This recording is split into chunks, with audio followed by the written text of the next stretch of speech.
وكفى والصلاة والسلام على سيد الرسل وخاتم الأنبياء وعلى آله وأصحابه الذين هم خلاصة العرب العرباء. أما بعد فأعوذ بالله من الشيطان الرجيم. بسم الله الرحمن الرحيم. ولكل أمة جعلنا منسكا ليذكروا اسم الله على ما رزقهم من بهيمة الأنعام وإلهكم إله واحد فله أسلموا وبشر المؤمنين. وقال النبي صلى الله عليه وسلم: من وجد سعة ضحي فلم يضحي فلا يغرن مصلانا. صدق الله العظيم وصدق رسوله النبي الأمي الكريم ونحن على ذلك من الشاهدين والشاكرين والحمد لله رب العالمين. آپ حضرات کے سامنے قرآن کریم کی ایک آیت کی تلاوت کی سعادت حاصل کی. بالکل اسی طرح ایک جناب نبی کریم صلی اللہ علیہ وسلم کے فرمان کی تلاوت کی. قرآن کریم کی اس آیت میں اللہ رب العزت نے مسلمانوں کو ان کے خاص فریضے کی طرف متوجہ کیا. فرمایا کہ ہم سے پہلے جتنی امتیں گزری، یعنی جب سے دنیا میں انسان آیا ایک مکلف مخلوق بن کر، جب تک انسان جنت میں تھا تو وہ مکلف نہیں تھا، اس پہ کسی قسم کی کوئی تکلیف نہیں تھی، کوئی بوجھ نہیں تھا. لیکن جب اپنی غلطی کی وجہ سے وہ اس دنیا میں آ گیا تو اس دنیا میں آنے کے ساتھ ساتھ اس پر اللہ رب العزت نے کچھ پابندیاں بھی نافذ کر دی جنہیں ہم شرعی پابندیاں کہتے ہیں. تو اللہ رب العزت یہ فرما رہے ہیں کہ جب سے اس انسان اس دنیا میں آیا حضرت آدم علیہ السلام کے زمانے سے، اس وقت سے قربانی کسی نہ کسی طور پر ہم نے لوگوں پر نافذ کی ہوئی ہے. یعنی اس وقت سے پیغمبر علیہ السلام اپنے امتیوں کو کسی نہ کسی طرح سے قربانی کرنے کی تلقین کرتے ہیں. چنانچہ آدم علیہ السلام کے دو بیٹوں نے اپنے خاص مقصد کے حصول کے لیے اپنی تلاش کی قربانی کی اور یہ منت مانی کہ جس کی قربانی قبول ہو گئی وہ سچا ہوگا اور جس کی قربانی قبول نہ ہوئی وہ جھوٹا ہوگا. اسی طرح حضرت نوح علیہ السلام کے زمانے تک کافی انسانیت دنیا میں پھیل چکی تھی، حتیٰ کہ کئی طرح کے مذاہب بھی وجود میں آ چکے تھے. ان تمام مذاہب میں بھی قربانی کی جو جھوٹے مذاہب تھے اور جو سچا مذہب تھا اسلام، اس میں حضرت نوح علیہ السلام کے قربانی کیا کرتے تھے. پھر یہ قربانیوں کا سلسلہ چلتا رہا حتیٰ کہ حضرت ابراہیم علیہ السلام جو کہ خلیل اللہ ہیں، اللہ نے ان سے ایک زبردست امتحان لیا. کہا کہ دیکھو آج تک جانوروں کی قربانی ہوتی رہی، لیکن ان کو یہ خواب میں حکم دیا گیا کہ تم اپنے اس بیٹے کی قربانی کر دو جو 85 سال کے مجاہدوں ریاضتوں کے بعد حاصل ہوا. تو حضرت ابراہیم علیہ السلام نے کسی طرح کی فکر بھی نہیں کی، بلکہ جیسے انہیں یہ حکم ملا آپ میں، انہوں نے اپنے بیٹوں کو اپنے بیٹے کے سامنے اس کو ذکر کیا اور بیٹا بھی عظیم بیٹا تھا، اس نے کہا کہ یہ فعل معقول ہے. اسی طرح حضرت ابراہیم علیہ السلام کی جو قربانی ہے وہ ایک خاص قربانی کے طور پر دنیا کی تاریخ میں، اسلام کی تاریخ میں یاد رکھی جاتی ہے. اسی قربانی کی یاد میں اہل اسلام اس قربانی کی یاد یعنی جو حضرت ابراہیم علیہ السلام نے کی، اللہ رب العزت نے اس کے بدلے میں تحفہ جنت سے نازل فرمایا.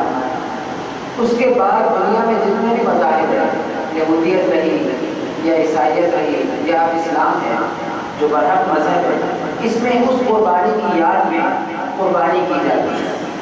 چنانچہ تورات کے اندر بھی حضرت ابراہیم علیہ السلام کی قربانی کا ذکر ہے. اسی طرح انجیل میں بھی حضرت ابراہیم علیہ السلام کی قربانی کا ذکر ہے.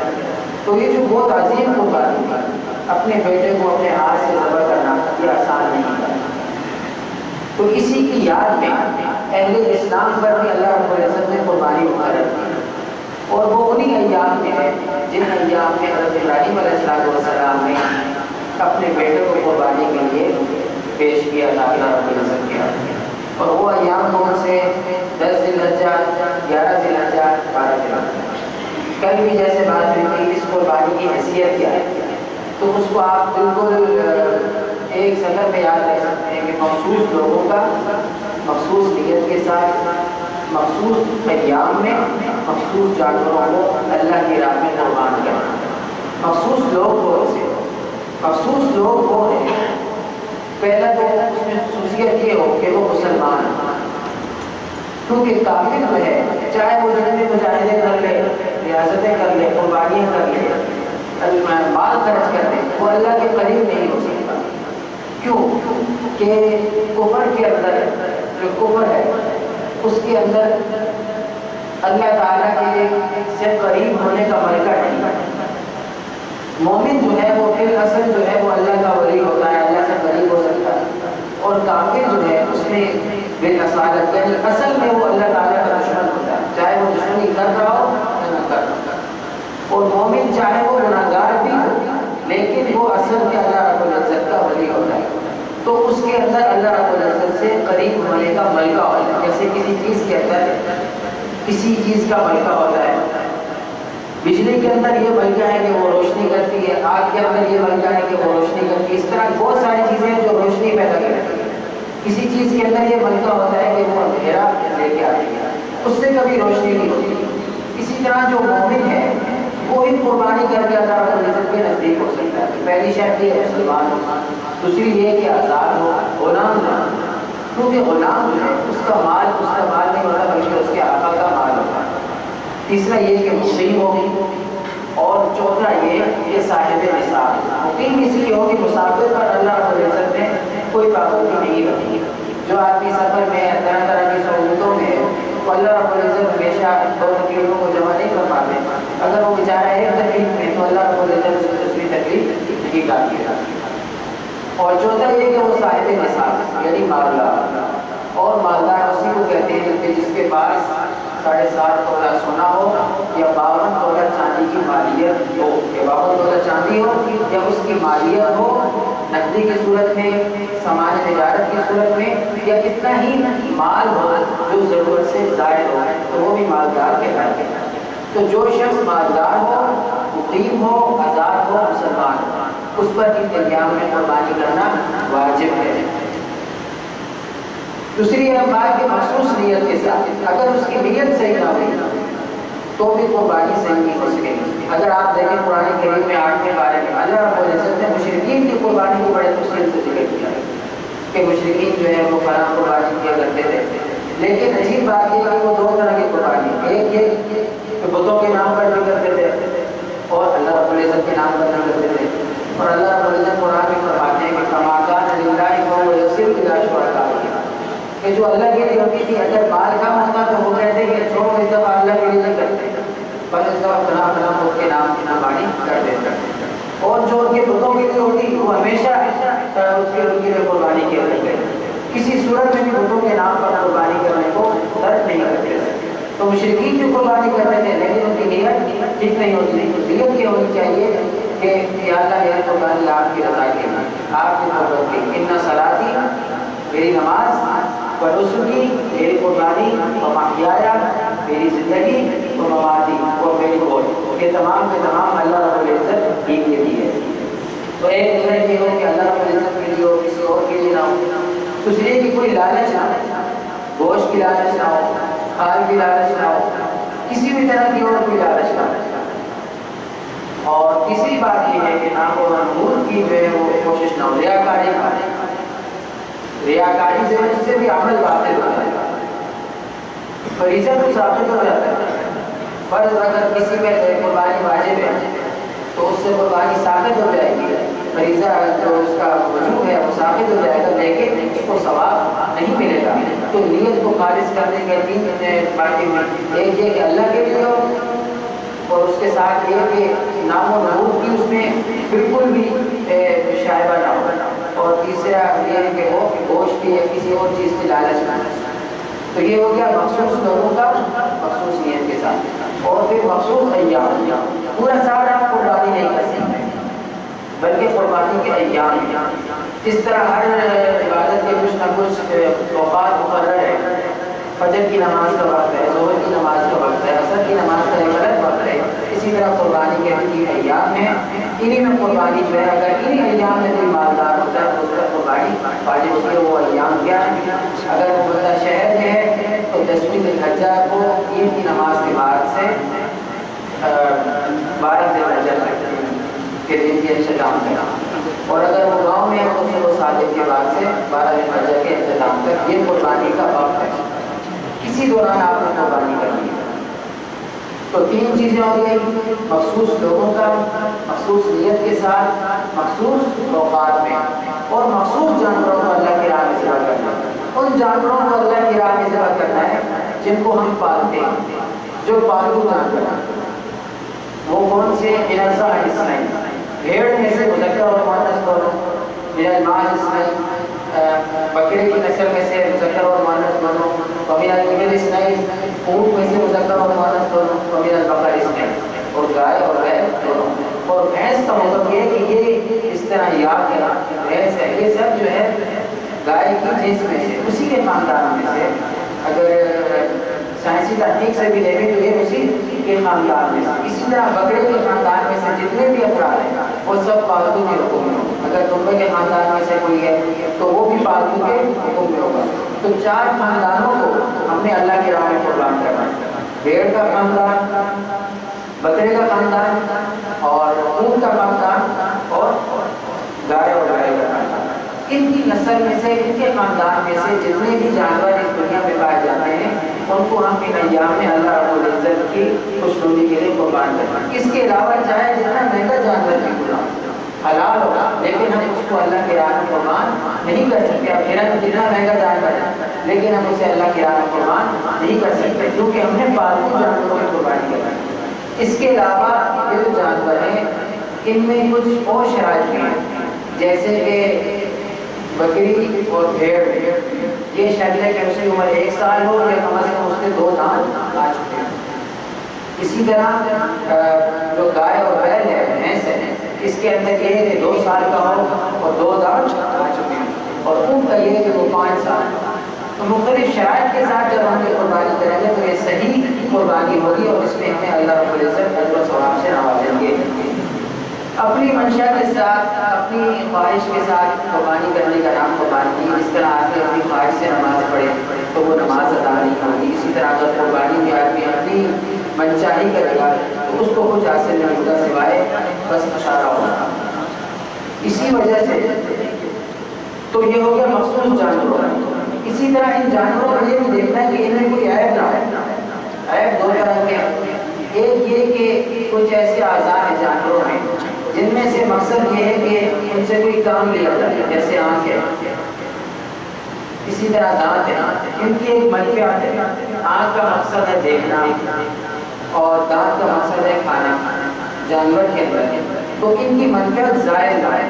اگر کسی جانور میں آنکھ جو ہے اس کی اکثر روشنی ظاہر ہو چکی ہے، دانت اتنے زیادہ خراب ہو چکے کہ وہ کھانا نہیں کھا سکتا، تو اس کی قربانی بھی ہم اللہ کے راہ میں نہیں کر سکتے۔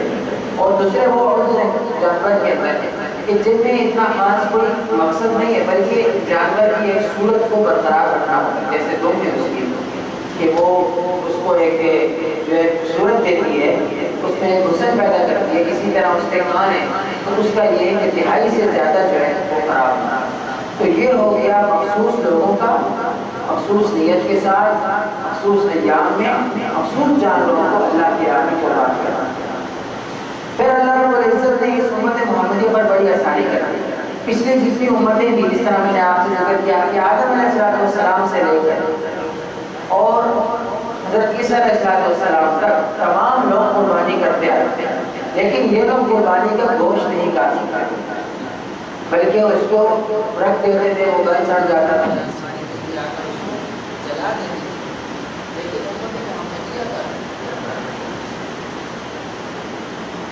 لیکن امت محمدیہ پر اللہ رب العزت نے یہ آسانی کر دی کہ وہ اس کا گوشت کھا بھی سکتی ہے، لیکن یہ یاد رکھنا چاہیے کہ اس کا گوشت بیچ نہیں سکتے، نہ اس کی کھال کو ہم بیچ سکتے، البتہ سچا کر سکتے ہیں۔ کسی طرح جانور سے متعلق جتنی بھی چیزیں ہیں، اگر اس کی کوئی رسی ہے، گھنگرو وغیرہ ہو، تمام کے تمام صدقہ کرنا واجب ہے، ان کو ہم بیچ نہیں سکتے۔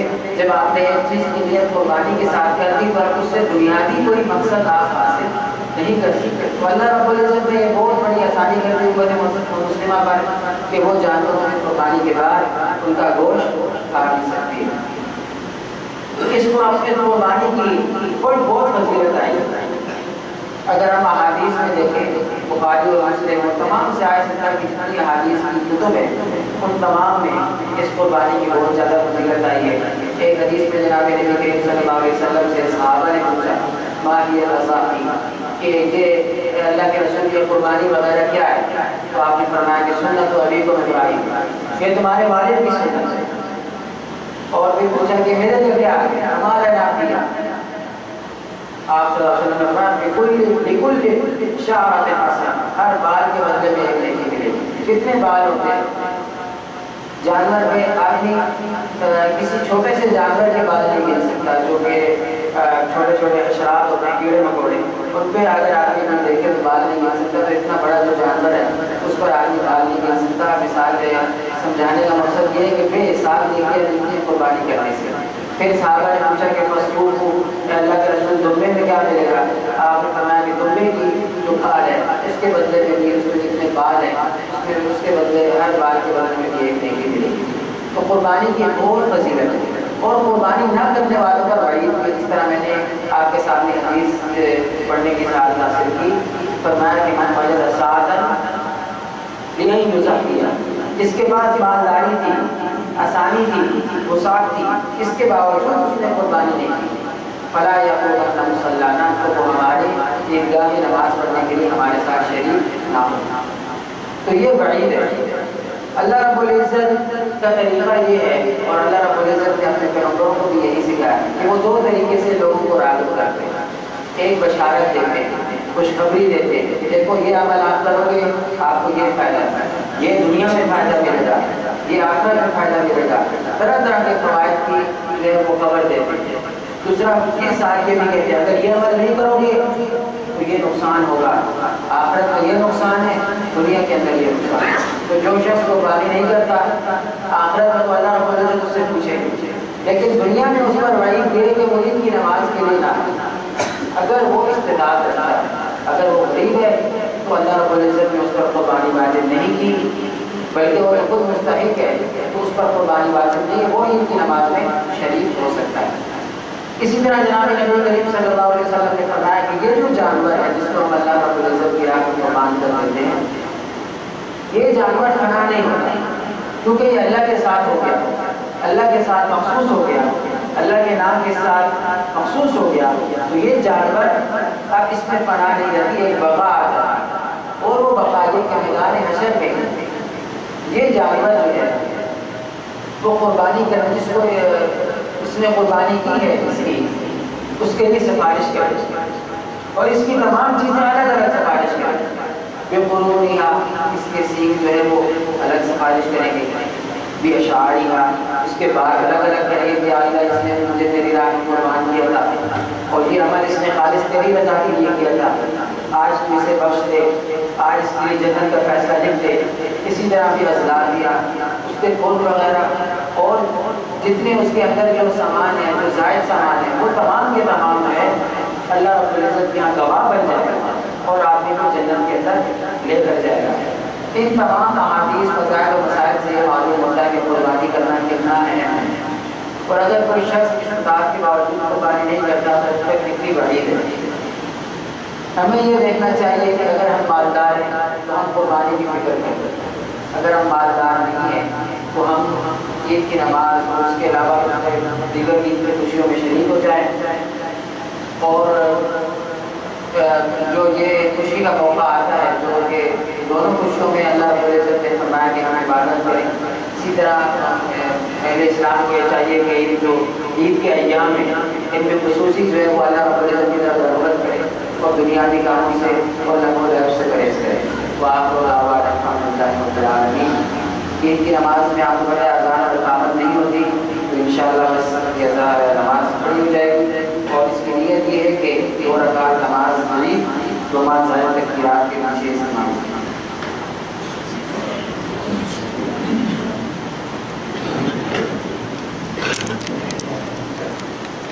سفید درست فرما لیں۔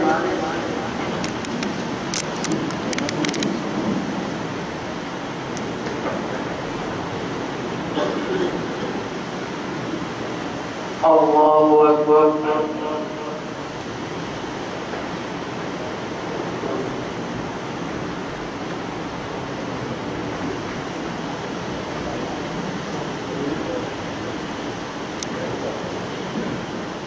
اللہ اکبر۔ اللہ اکبر۔ اللہ اکبر۔ الحمد لله رب العالمين الرحمن الرحيم مالك يوم الدين إياك نعبد وإياك نستعين اهدنا الصراط المستقيم صراط الذين أنعمت عليهم غير المغضوب عليهم ولا الضالين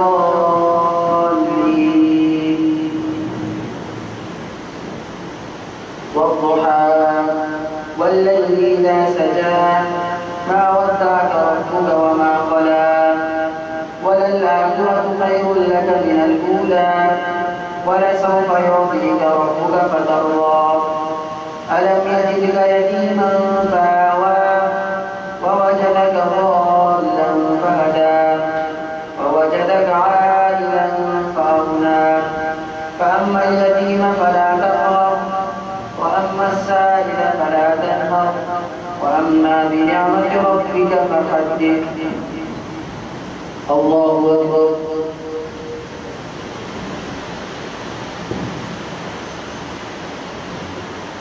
سمع الله لمن حمده الله أكبر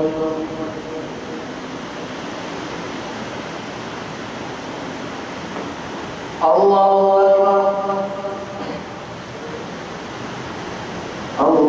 أكبر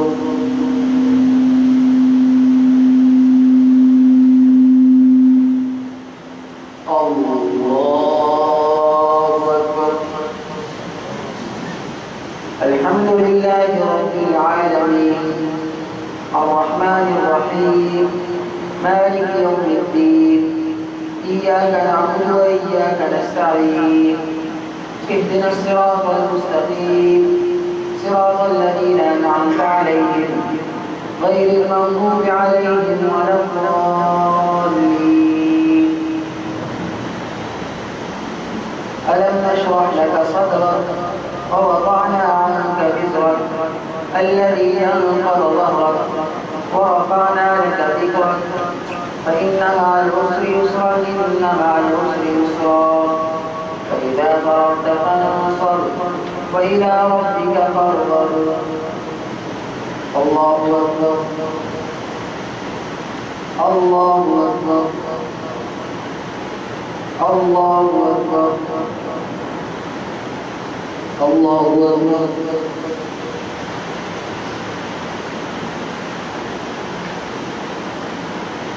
سمع الله لمن حمده الله أكبر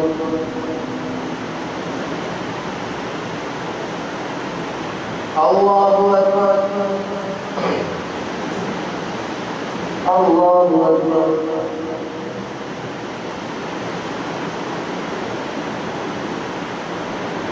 الله أكبر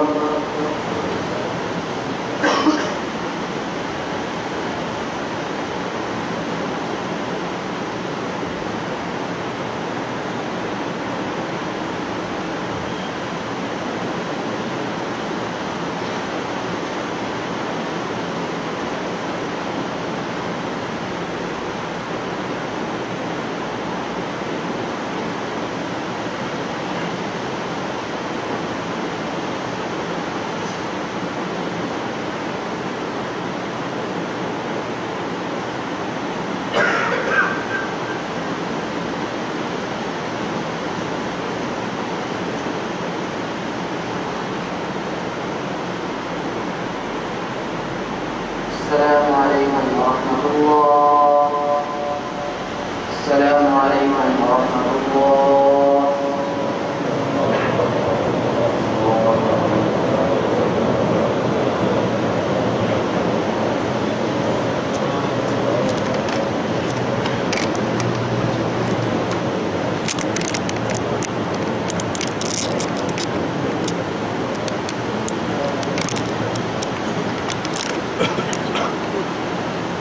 الله أكبر الله أكبر لا إله إلا الله والله أكبر الله أكبر ولله الحمد.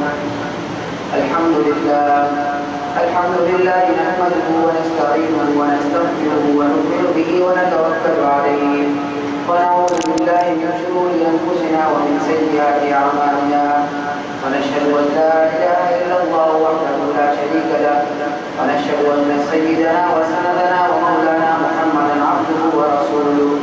الله أكبر الله أكبر لا إله إلا الله والله أكبر الله أكبر ولله الحمد. أما بعد فأعوذ بالله من الشيطان الرجيم.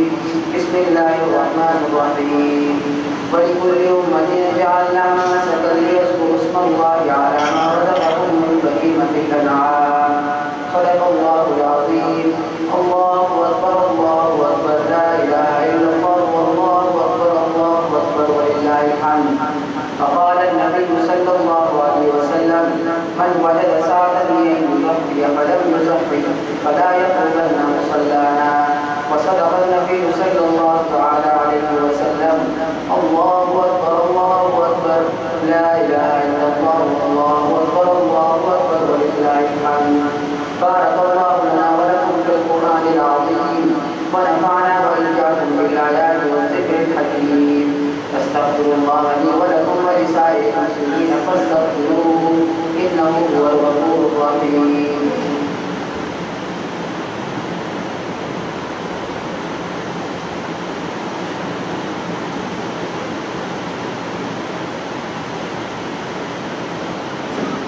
الله أكبر الله أكبر لا إله إلا الله والله أكبر الله أكبر ولله الحمد. الحمد لله نحمده ونستعينه ونستغفره ونؤمن به ونتوكل عليه ونعوذ بالله من شرور أنفسنا ومن سيئات أعمالنا ونشهد أن لا إله إلا الله وحده لا شريك له ونشهد أن سيدنا وسندنا ومولانا محمدا عبده ورسوله. أما بعد فأعوذ بالله من الشيطان الرجيم. بسم الله الرحمن الرحيم. إن الله وملائكته يصلون على النبي يا أيها الذين آمنوا صلوا عليه وسلموا تسليما. اللهم صل على محمد بعدد من صلى وصام وصل كذلك على جميع الأنبياء والمرسلين وعلى الملائكة المقربين. فقال النبي صلى الله عليه وسلم: أرحم أمتي بأمتي أبو بكر رضي الله تعالى عنه وأشدهم في أمر الله عمر رضي الله تعالى عنه وأصدقهم حياء عثمان رضي الله تعالى عنه وأقضاهم علي رضي الله تعالى عنه وفاطمة سيدة نساء أهل الجنة رضي الله تعالى عنها. فقال النبي صلى الله عليه وسلم: اللهم في أصحابي لا تتخذوهم من بعد غرضات فمن أحبهم فبحبه أحبهم ومن أبغضهم فببغضه أبغضهم وخير القرون قرني ثم الذين يلونهم ثم الذين يلونهم. تعالوا عباد الله رحمكم الله. إن الله يأمر بالعدل والإحسان وإيتاء ذي القربى وينهى عن الفحشاء والمنكر والبغي يعظكم لعلكم تذكرون. اذكروا الله يذكركم ولذكر الله تعالى أولى وأعز وأجل وأهم وأكبر والله يعلم ما تصنعون.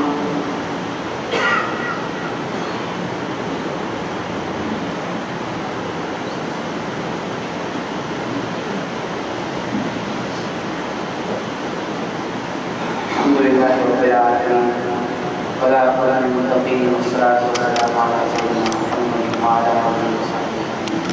يا الله يا رحمن يا كريم يا غفور يا رؤوف یا خالق یا مالک یا رازق ہم سب حاضر کی حاضرین قبول منظور فرما. یا اللہ جنت کے بارگاہ میں عید کی نماز پڑھ. یا اللہ اس کو قبول منظور فرما.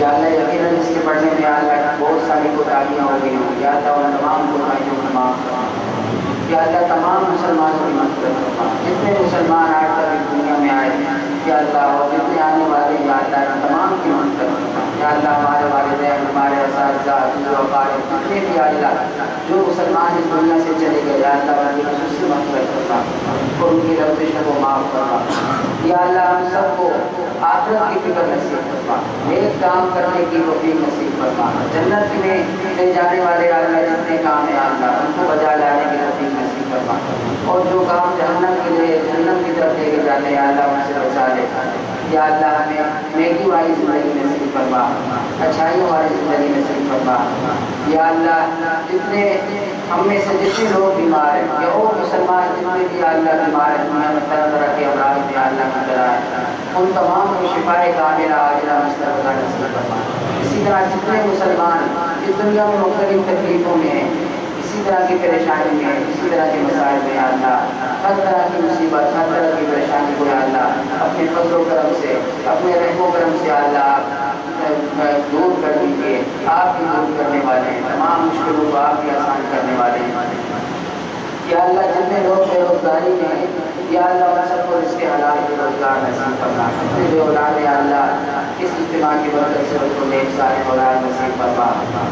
ربنا آتنا فی الدنیا حسنۃ وفی الآخرۃ حسنۃ وقنا عذاب النار۔ ربنا ظلمنا انفسنا وان لم تغفر لنا وترحمنا لنكونن من الخاسرین۔ وصلی اللہ تعالی علی خیر خلقہ محمد وعلی آلہ وصحبہ اجمعین۔